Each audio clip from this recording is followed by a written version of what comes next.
Igama lami nguKhethiwele uPhahla. Ngithanda ukulibingelela ku-Studio 7.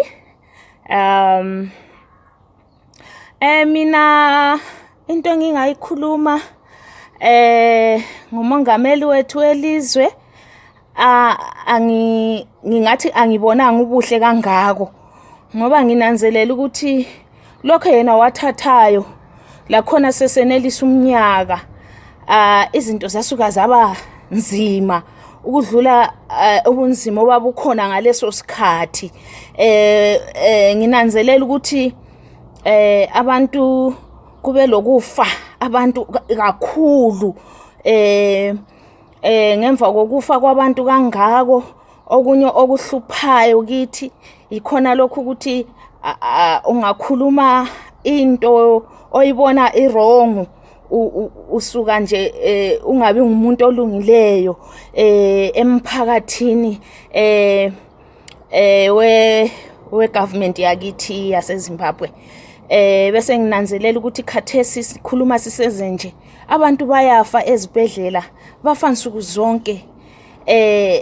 Okuyinto ebuhlungu kanganani yona leyo, kubuhlungu. Thina kasimzondi umongameli welizwe, but sizonda khona lokho okuyenzakalayo elizweni lakithi laseZimbabwe. Sigcwele yonke indawo kunjenje ngenxa yesimo esikhona esiselizweni lethu. Ngingathi ngamafitshane yikho khona lokho kukhona engingakukhuluma. So far akulanto enhle sibili, ayikho into enhle elizweni lakithi.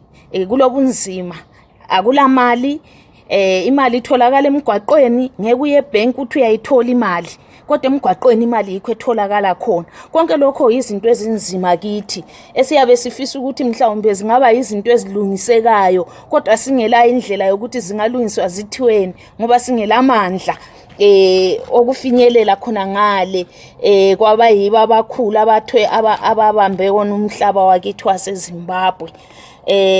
Hayi ngiyabonga.